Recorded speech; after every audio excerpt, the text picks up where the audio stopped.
Mzee linda kuhamagara pereza ngati ikibazo umva witondoga oh you almost wake up amakuru oh you just hug me ntugire ikibazo okay fine I'm not interested.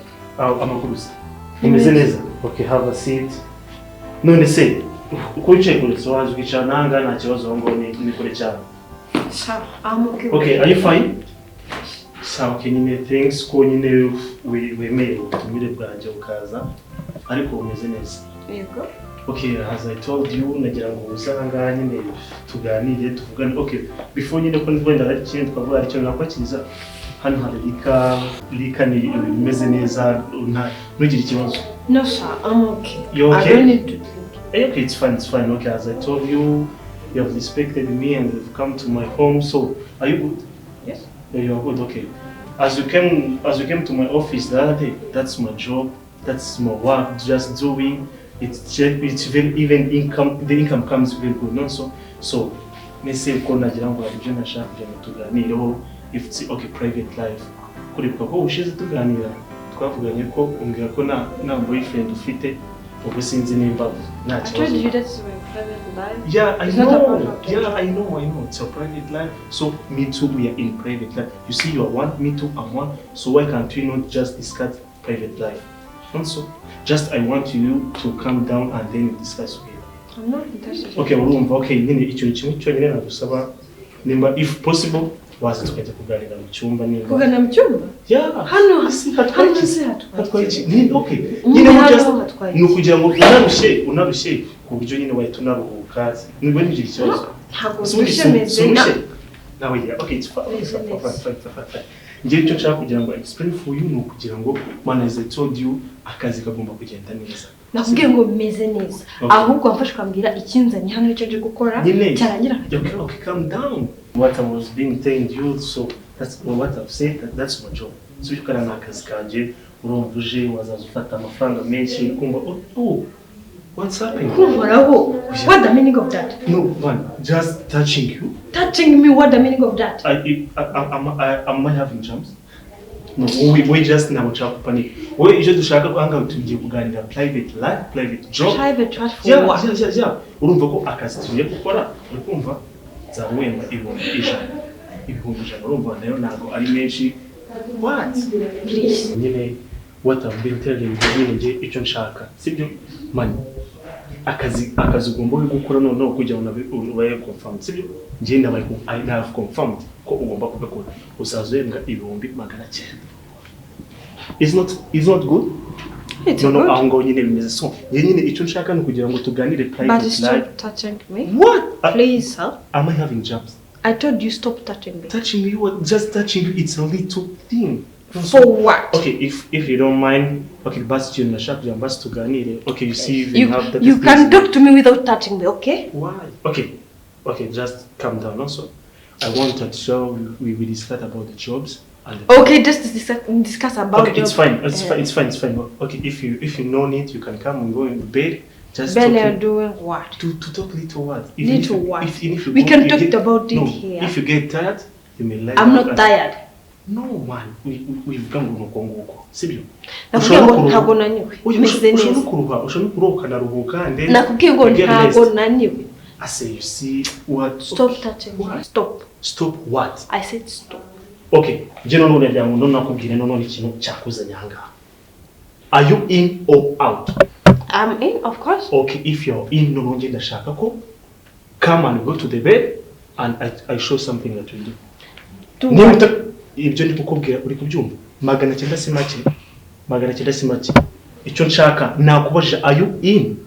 You are in also. So after to know that I'm in, stand up and go to the bed. So nkwereke nyine icyo tugomba gukora. Reka nkubwire. Even if you are boss, but you're stupid. It's my job. I told you you are stupid. It's my job. Man, kugeza umva. Ndakwiyamye uzongera no kumpamagara. Kuza ukagenda mara iminota suku ndakubwiye ngo uzongera no kumpamagara. Nimba ari nagukoresha abandi bakobwa uri kigoryi. Umva. none ni gute umukobwa nanjye amwitira ku mafaranga yanjye mwana akosha byose bishobora mwana pita uraso pita shobora byose ari wabite ku mafaranga yanjye ku mafaranga my what the fuck pita man okay oya ako hari remi kodadaga mana ko umuntu yansuzugura kuri rwego ku mafaranga yanjye ntabwo bira bintu bibaho bishobora kuba byose byaratewe na Peter kumwa approaching no what's happening let me call okay that girl called who let me see okay let me see okay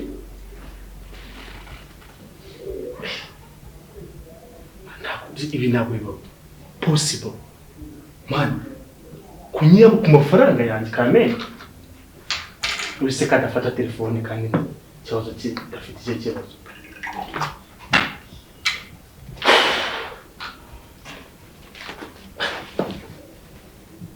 Hello? How are you? Are you good? Yeah, me too, I'm good. So, where are you now? Yeah, it's my calling, so to come to introduce yourself. Do you remember that time I sent you the location? Do you remember it? Yeah, sure. Yeah. So, urumva uri buhagere nko mu minota ingahe? Okay, wowe nta kibazo nimba utari wanagira hano mu rugo hari amashawa uroga ntugira ikibazo wifata noneho moto ni minota ujye kuva okay right igikondo ya sure okay none fata igikondo ufata moto ikuvana igikondo irakugeza hanga ku gisozi nugira ku muhanda wa Cage 1997 urahita wagera. Yeah, okay, yeah, niwe muri kuvugana wonde wo kwemera akazi gusa nyine urabizi ko nabwo location hari byo tugomba kubanza tugafulfillinga kugira ngo then you start the kurubizi karaho kikamembe karana akazi kaje urumva ko nyine ugomba kuza tukareba nyine ko bimeze.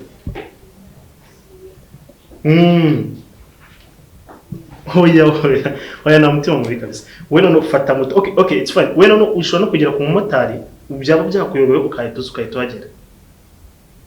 Yeah, sure, yeah. Okay, fine.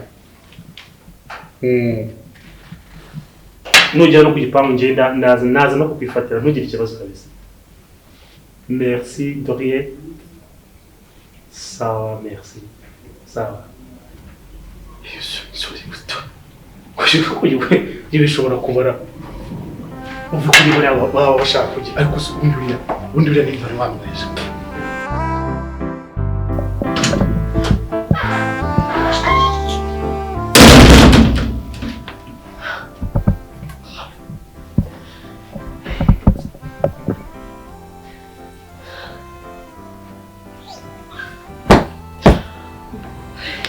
Wese waje ryari da?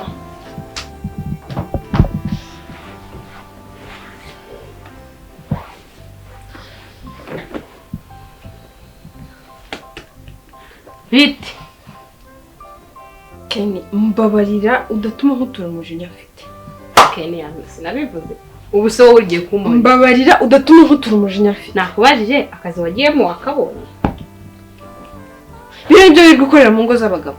Ibiyaze kandi nyakakaniya nararuye. Njye hari umugabo wambonye ko gukorera nibereye. Abo basazana ejo ndo bari mu biki? Baratwatire kwirira Nyinyi ega nani sono kabivuga. Hano ni mu kabari. Ni mu rugo. Ushaka njye mu kabari sitagiza kunahana. Afazari wagiyeyo kaza unesha umutwe. Ha kugira ngo unze itabire cyane kandi bijya. Hano hose ni stress. None se ibyo ngibyo bihuriye he naho wari wagiye gushaka akazi? Kazi urakabonye cyangwa se ukabonye? Usundi nanjye baganye na nayisize yuko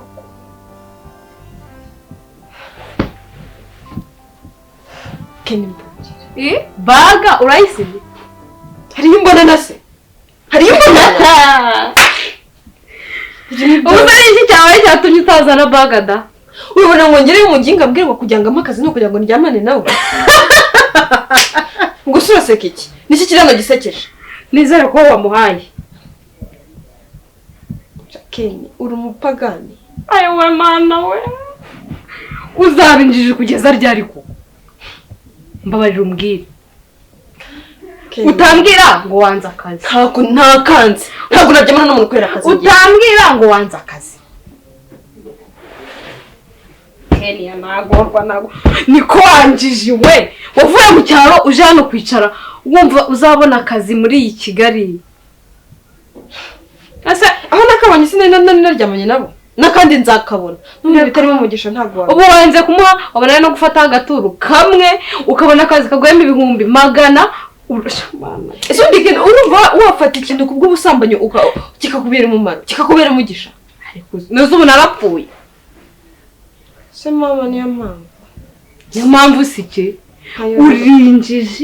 Urinjiji icyaro koko sikiva mu muntu Imana we. Undi hari igihe cyane ubundi we turavukana. Baragutoraguye. Ubitekerezo. Keni mbabarira njye kuryama ndumva stress zinyishe. Koko mahana nyagakuru ya ruro nimba baragutoraguye ariko kanze nkwereke. Ngiye mba afite ibitekerezo nani mfashe. Daswa densanga kweli. Ntabwo mbyumva akazi bisobanura n'ikizi unigeze kandi ni karibu. Oh wow, yeah, most welcome. Wow, hi, are you okay? Yes. Are you good? Amukorere. Yes. Wow, none se shano no urahamenye kabisa. Okay, sit down, ikaze hano ni mu rugo. None se? Bisa? Ciao. Kusa neza. Kurkurusha? Ntabyo kunsha. Twebwe binabari ibisanzwe nakazi twadukora. Nise umusatsi ukoreshereza iki? Wabusha umva vanamo na kino gifini basi ndebe no kuntu umusatsi umeze. Amukorere yanga nta kibazo.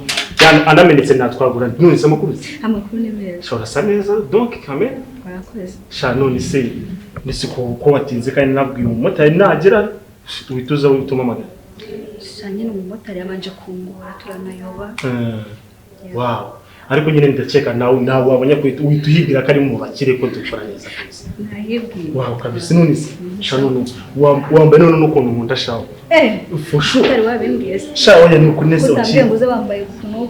Oye nese nare ko babibwirije nese nimbuje kureba umuntu umukire kandi bisaya. Nuno njewe kuri urabizi ko okay exactly ikikuzanya hanga wenda tujye beyond ikikuzanya hanga uje mu muza mu okay ni nkara akazi uje gufata akazi kandi urabizi noneho uzazembwa 900.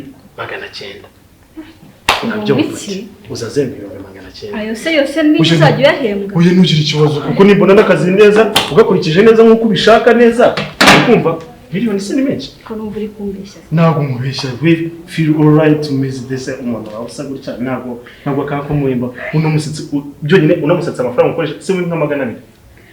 Amafaranga ugura n'imyenda si bigeze muri miliyoni se.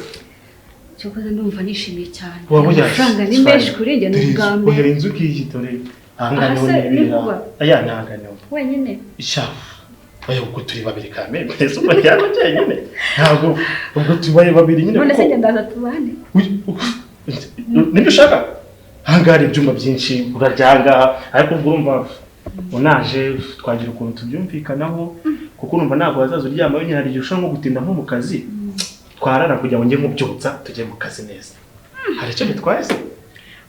Ubwo nyine urama icyumba cyanjye n'ufite cyawe. Oya ntacyo okay icyo ushaka cyose as long as niyo wabana bangu basi wanabyemera se? Oya twizinze no mu magambo. Icyambere nakazi nakabonye. Okay twizinze no oya akazi wakabonye ugigera ahangaha. Okay sa twazinze no mu magambo nibagiye kukwakira uramukiza. Uranywa agafanta ko nyine hari orange coca hari na nutrikeri nyine duhari kabisa. Oya sha urakoze mvuye mu rugo ndumva meze neza. Urase kandi ese ngo tugeze hano. Okay akarikeri basi. Kamwe kugira ngo nyine urano ko n'umubiri wawe washyushye kugira ngo witongere ukonje. Wanga akarikeri ese ari kibazo. oya ndumva meze neza nta kibazo ariko umeze neza nta kibazo oya okay wanageze ariko gato cyane oya okay nanga no baza ko tuzagasangira ubutaha ariko se mwana shana umuteye neza none ni sawa umva cyo kuzi cyo nagushimiye wambaye neza pe urakoze none se okay wenda kuri ibyo ngibyo wenda tugenze n'akazi urabona hanga uri mu rugo ntanga nugira ikibazo n'undi muntu hari ubwo nkuko nabikubwiye it's me and you so ko nashaka kutuganira nyine biri private life urabyumva kuko nyine urabona uteye neza so we nawe ubona ntubyibwire se niho bimbwiye nge se nabibona gute wow ushyiraho rero wow none shaka kongera ngo ndashaka nyine ubwo ya explanation ku nyine wabyumva tugiye mu cyumba tukaba tuganira waruhukamo gake gakeya hari ikibazo twagenda nta kibazo ushobora sa neza akagashini takubizanga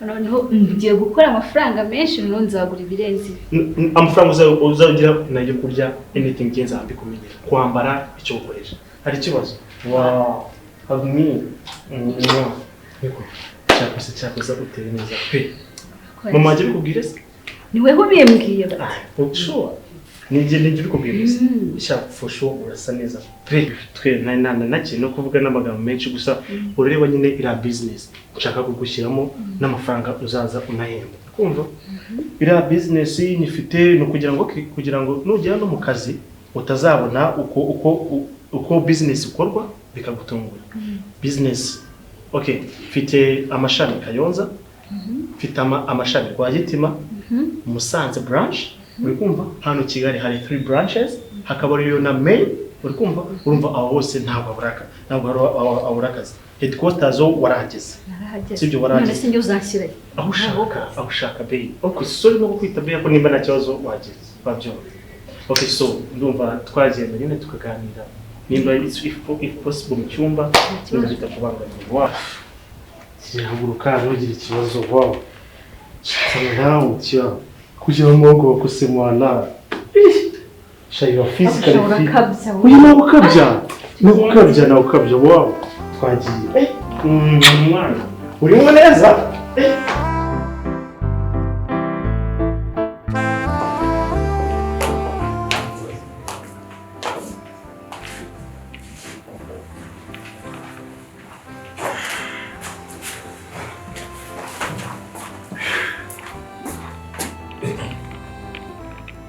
Shuka, bro.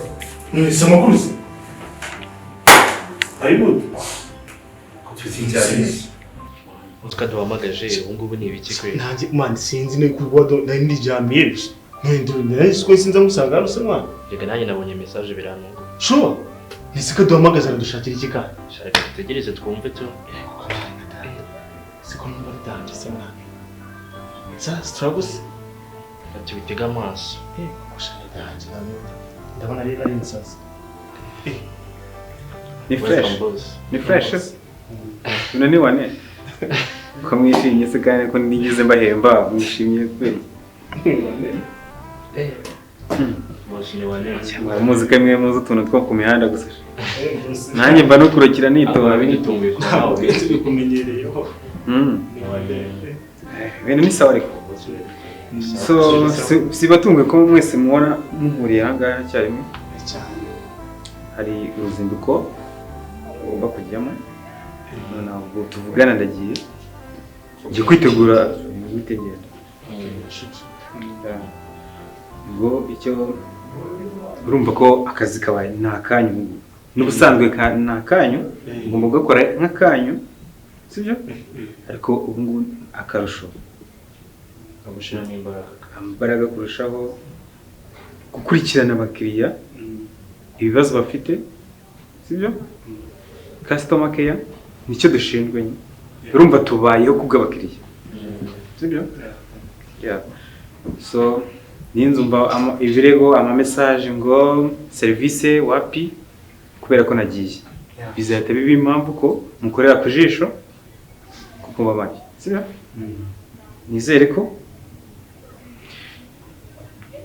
ari message y'agahimbaza musiki sibyo niko babyita cyane rwose Sibyo?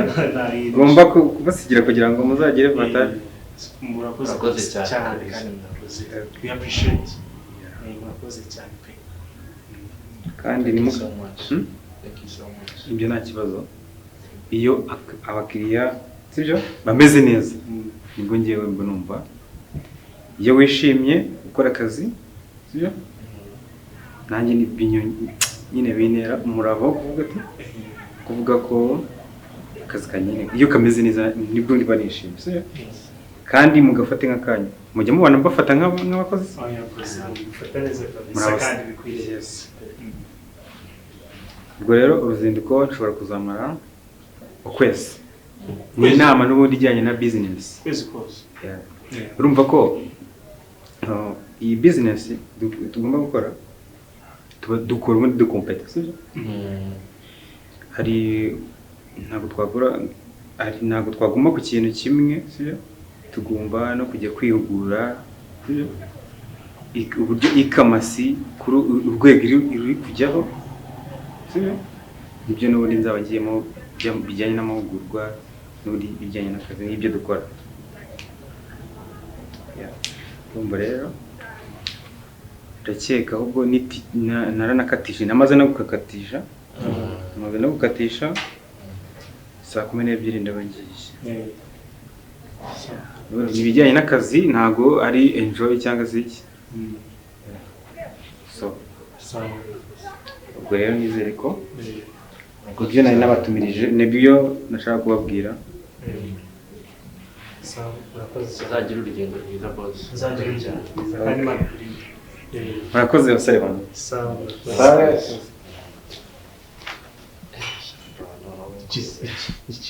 Kungiye kongera noneho neza. Still a business bro. Biriya bintu mani ugomba kubigabanya. Iki suppose umuntu ukwezi kose ubushize no yari yamaze iminsi ngahe. Atubeshye mwana now. Biriya bintu bya No. ntabwo tuba tugomba gukorera ku jisho. Kujisho no ahubwo right now. Sajya kugenda sakatishije. Mwana nonanga man subize. You are behind me. No. Ntabwo tuba tugomba gukorera ku jisho mani. Ariko ntabyo gukora ku jisho. Ese aricyo bitwaye. Nese ubwo ngiye kukuzanira none man kubona bari abana beza twakira mu kazi. Bafite ikihe kibazo. Kubashyiramo hari ikintu byabitwaye. Se bari abana bazakubarya ari mu gihe abatanye baza. Man ejo bundi man this ejo bundi no ejo bundi mu minsi ishize hari haje abantu bangaye aba batatu bro urasamye man no mpamvu bose riga ambonamo ubushobozi man ambonamo ubushobozi no mpamvu everyday uburigi niyo mpamvu cyo nkurabo uri inyuma uretse gato uri inyuma ukavuga sibyo mba nkubwira se ukanga tarayihinduye yahinduye maze ayo mafaranga ngewe nyarye bimurenge.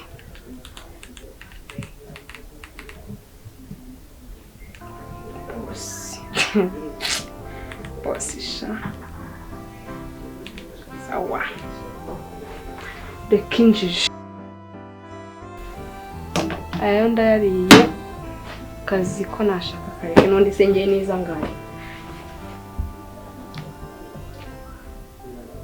Okay. So kaya wayikopozara.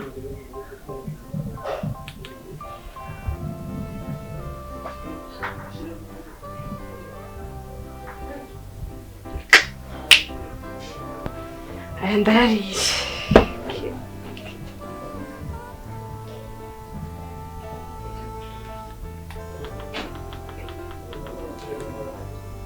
ano mwiriwe neza. Ndi murumuna wa Belinda. Nitwa Kenia.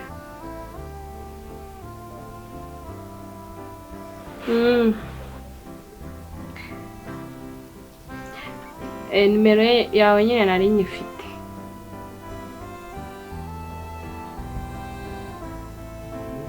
Iyi nayikuye muri phone ye. Nyine urebye yaje mbona ababaye ambwira ibintu byose mpita mfata nimero yawe ndabankurika ngugisha. Ngewe naza naribe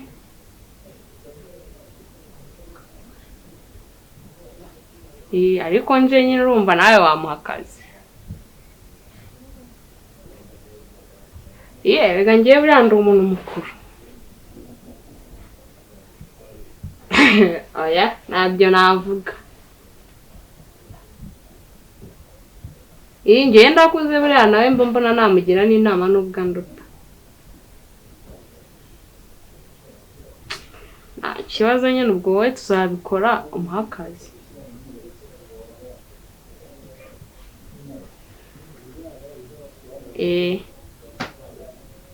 Nta kibazo.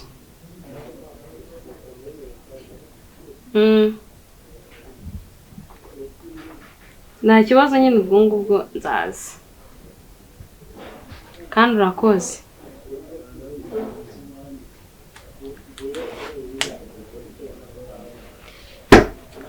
Diriciyemo. Bana ushimwe basi kabonye akazi. Kuri wanjye abonye akazi, mana ushimwe mana we. Wenda nzaruhuka njye nizanira abantu twinjoyinge. Noneho nimvayo kakabona umunsi ukurikiye ni show.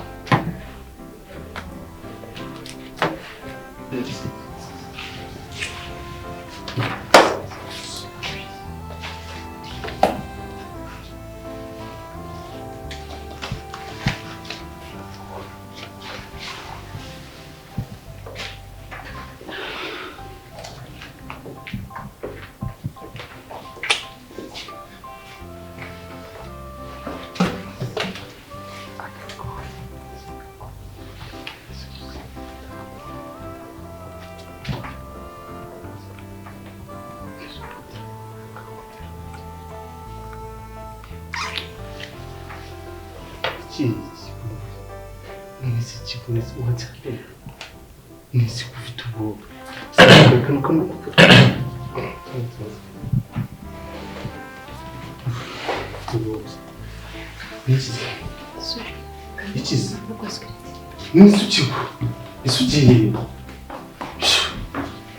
Man, what's wrong with you?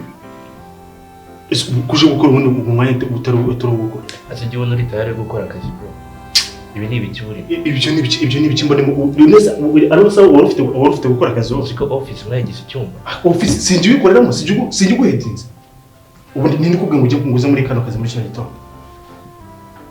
Ariko ubundi bro wajye gukora ikintu mu mwanya wacyo. Peter subiza. Warufite akazi muri kino gitondo. Uzko wagira ngo ndebera.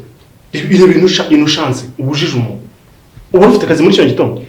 Chance ngo urashaka gusambana mu kazi. Ninde ubikubwiye? Wabona byo bigiye kuba kuganira bisanzwe. Kuganira muri bino bintu. Kuganira bisanzwe. Bro, are you serious? Uri gusomana mu kazi. Ninde ubibonye. Basi ndamutse murezi. Ubibonye. Urega urabizi ko you are behind me. Ibyo cyose sukizi. Man. Nasubindo wize gute ko nta proof mfite ubu. Are you serious? Proof iki? Bamubwire Mike, bino bintu mba ndi kukubwira man. Ari igihe uzicara ati kutajya wumva. Ako Peter, nakubwiye iki? Kare nuhomba kano kazi. Nakubwiye iki? Akazi uzajya he? Akazi birakureba. No savinga. Na savinga. Konti yanjye urayizi. Konti yanjye urayizi. Mbere yuko uri kwivugisha ibyo ni konti yanjye urayizi. Nje nakubajije waje mu kazi ari uzigeza he man? Uzigeza he? Nawe nigeze. Ahangeze urabona rero hangejeje. Inzu mbamo life yawe n'abakobwa gusa. Nabyo bakobwa. Sha mbamuna nowe nazi n'ikintu. Ufata break ese byibura. Break y'ikisi. Rega nawe udakunda abakobwa. What's in your head? Max, umva. No. Mu kazi ko. Kugira ngo nabone ko I'm head to you. Nani kintu nshaka kuvugana nawe. Right now. Reba nk'ibintu uri ahead of me ariko nta burenganzira mfiteho. Ntabwo ari wowe boss. Sindi kibazo ufite.